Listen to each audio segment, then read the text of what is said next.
ganyan pong kalalaki ang ilalaki po niyan. So last year may tanim din po ako niyan. Hindi ko masyadong nakuha ng video pero ang lalaki po nila. Ito po yung isang Italian tomato. Meron din po ako tanim nito last year.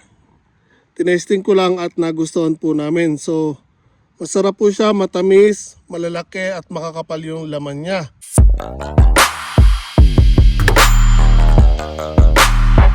Hello guys, magandang umaga po sa inyo lahat and welcome back to my channel. So andito na naman po tayo guys. And today, ito po, may itatanim po tayong kamatis. At ang mga variety po ay tatlong klase. So meron tayo dito yung malalaki na lumalaki po ng actually ganyang kalaking kamatis. Tapos meron pa po tayo doong dalawang klase. And today, napakita ko sa inyo ang magandang way ng pagpuposisyon ng mga seedlings nyo na kamatis para masiguradong magiging malusog sila at mapataba agad ang mga puno nila. So, samahan nyo ako.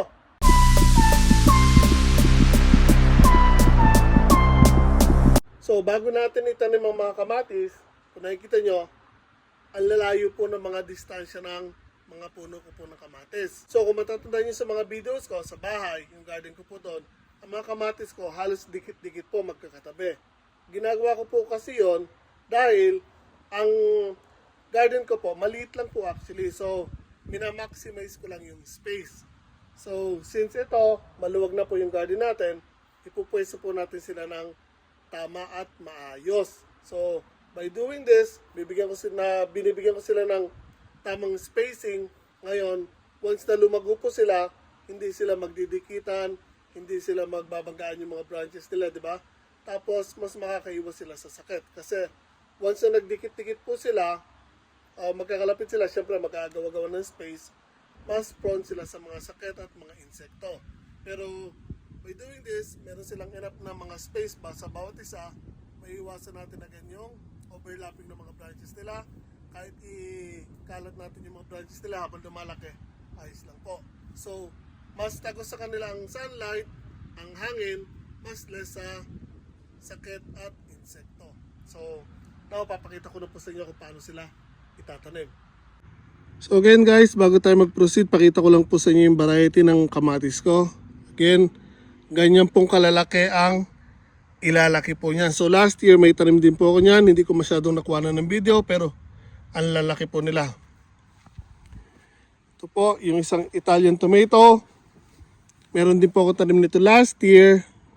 Tinesting ko lang at nagustuhan po namin. So masarap po siya, matamis, malalaki at makakapal yung laman niya. So ganyan po siya actually kahaba guys. Dito meron ako actually ito pa. Ito po yung mga nalaglag pong bunga ng last year na tumubo bago mag-winter. Ito maliit lang po kasi sila nag-winter po sila sa loob ng mini greenhouse natin. Kaya po ganyan maliliit lang yung bunga nila. Pero actually hahaba pa po yan ng 3 times. Hahaba po siya ng ganyan kahaba yung bunga niyan. Ito po yan. Katulad po yan. Again, masarap din po yung gawing tomato sauce kasi ang kapal po ng laman yan. And lastly po, meron po ako ditong 4 na piraso na mini tomato. Kasi masarap po siya sa salad at masarap din po siyang papapakin lang. Gustong gusto po ito ng mga anak ko. So, for now, 3 varieties lang po ang itatanim natin dito ng kamatis. Dahil once na magbunga yan, ang dami na po niyan guys. Baka later magdagdag pa rin ako. Pero as of now, ito muna unahin natin guys. Okay, so again, ang magandang paraan ng pagtatanim po ng kamatis guys is, although wala naman pong problema sa ganitong method, yung ibabaon nyo lang po ganyan ng diretso, may mas maganda pa po dyan na technique. So, hukay kayo ng paslant.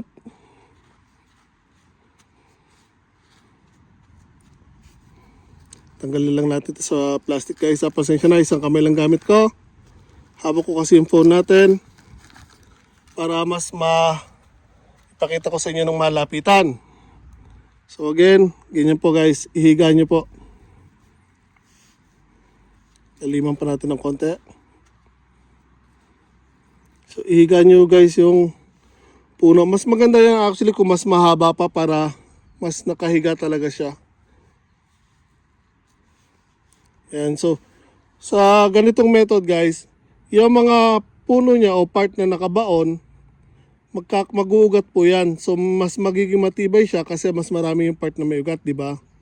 Tapos mas magiging matibay siya kahit mahangin, hindi siya agad yung basta-basta matutumba. Unlike yung pag nakadiretso lang po siya, pag lumakas masyado yung hangin, mas malaki yung chance na mababali po agad yung puno niya. So by doing this, mas maraming ugat ang ilalabas niya at mas magiging malusog po siya agad. Marami po kayo actually makikita sa YouTube na mga videos na katulad nito na sinasabing tanggalin yung mga dahon na yan, na yung matatabunan. So ako simula po nung ginawa ko itong method na to, hindi ko po tinatanggal sila, hinahayaan ko lang kasi yung iba rin naman niya mabubulok din po habang tumatagal. So sa akin wala man akong nakita na masamang maging epekto sa kanila or pagkakaiba. So again, kung napanood nyo naman po ang mga videos ko, ang gaganda po ng mga kamatis na tinanim ko sa garden ko. So again, wala po akong nakikita mga hindi magandang epekto kung tatanggalin nyo o hindi. Same lang para sa akin. So again, ito later on, kahit nakahiga po yan, unti-unti punta diretso yan. So now, gagawin ko lang yung same process sa mga yon hanggang sa matapos natin yan guys. Tapos didiligin po natin bago tayo mo.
Okay guys, so tapos na po tayo.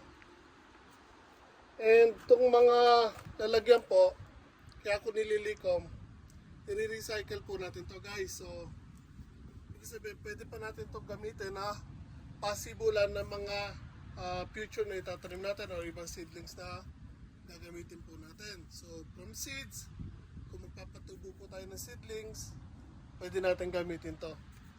So again, ayan, natapos na po natin magtanim ng mga kamatis. And again, 3 varieties po ang tinanim po natin. So sa method na ito guys, gayahin nyo man o hindi, wala naman pong problema. Okay pa rin naman po yung pagtatanim ng derecho.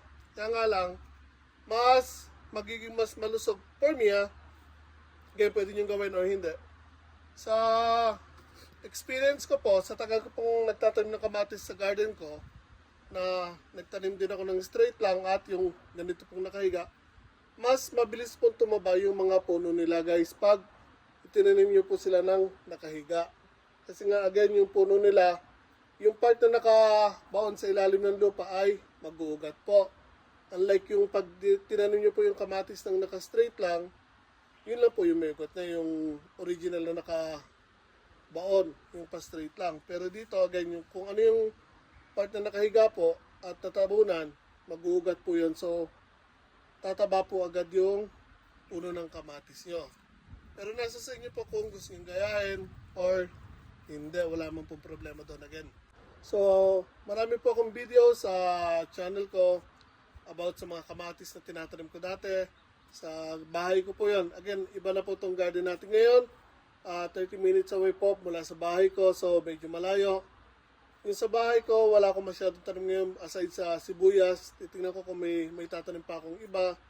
Pero most likely, wala na po kasi yung space ko, halos na-occupy yung garden ko doon ng sibuyas lang po. So, again, yung sibuyas ko up to now, na tinanim ko ng September hanggang ngayon ay hindi pa po na-harvest.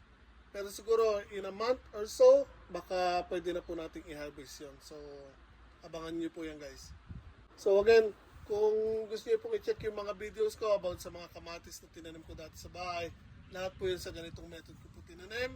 And kung makikita nyo po yung mga puno nila, ang tataba po, ang lulusog, yung mga bulaklak po nila at na naging bunga, ang gaganda po, ang lalaki.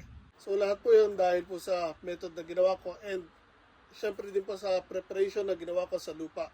So doon sa garden ko sa bahay, ang lupa ko doon, bago ko po i-start or umpisan yung garden ko, ay hinalo ko ng compost, animal manure.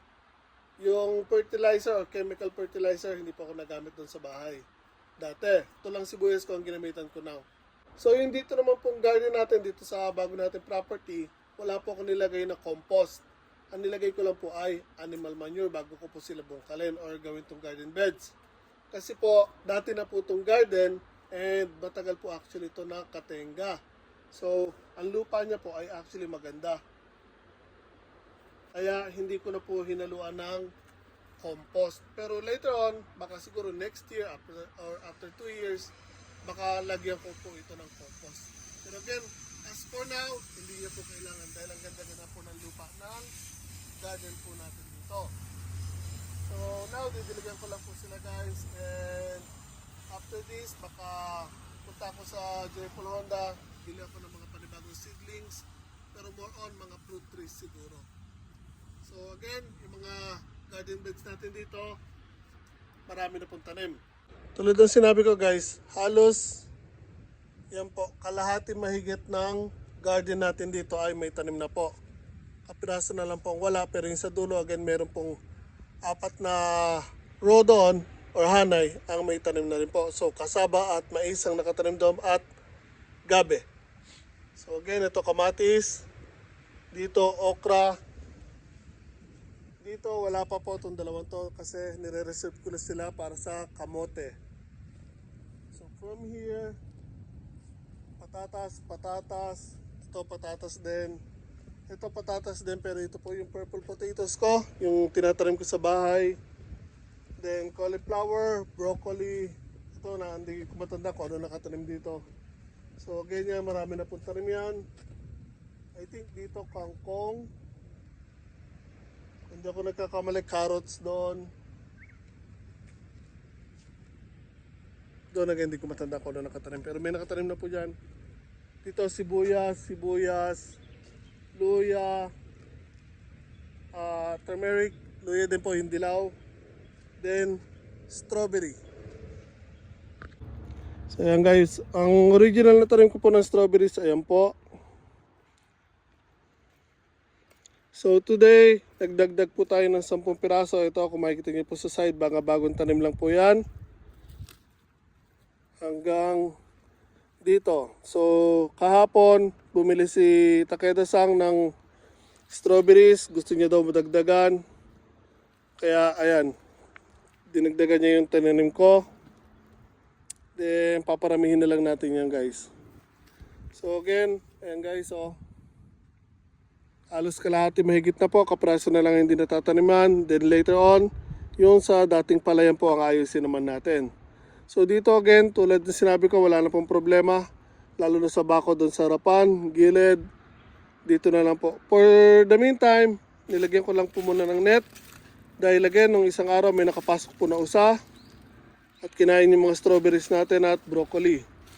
So kung nakikita niyo po yan guys, pinutol ko na po yung isang puno dito ng bulaklak. Again, hindi po to cherry blossom guys. Yan po itsura ng bulaklak niya. Kaya nga lang, wala po kasi akong pakinabang sa kanya. And again, doon yung magiging bahay ng manok natin. So kung meron sana tayo magiging pakinabang, hindi ko siya kailangan putulin. Pero wala eh. Alam ko may maraming manghihinaing niya, kaya nga lang pwede ko siyang palitan guys ng fruit bearing tree. Ibig sabihin puno na namumunga, na mas mapapakinabangan po natin. And hindi ko pa siya dapat puputulin kanina, pati yung puno doon. Kaya nga lang, napansin ko, tanghali na guys, yung mga strawberries ko, malilim pa rin po dahil nalililiman ng kahoy, ng puno ng kahoy doon. At ito po. Kaya, no choice, pinutol na po natin. Again, yung mga bonsai, ilang piraso na lang po natira. Tinanggal na po natin, hindi na po natin kailangan sila. Ito, marami pa tayo dito. May ilan tayo dito ng mga fruit bearing trees. Again, ito, nectarine po yan. Hindi yan sakura. Pero kung mapapansin nyo, pareho po sila ng bulaklak. Isang klase po ng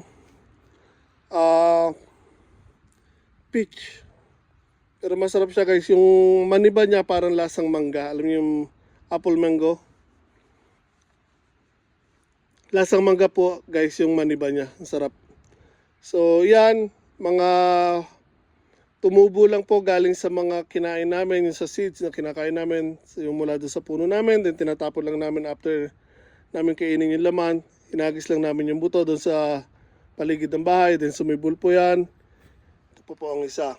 Meron pa actually isa sa bahay. So ito yung gamitry ko na binili ko pa sa Okinawa. Ito po yung kauna-unahan kong paugat guys. So tatanim na natin dito yan. Andito rin yung isang cherry blossom natin. Hanap natin ng pwesto dito. Ayan o. Para magkaroon tayo ng puno ng cherry blossom dito. So yan. Again. Mula dito. Piraso na lang po guys ang tataniman natin.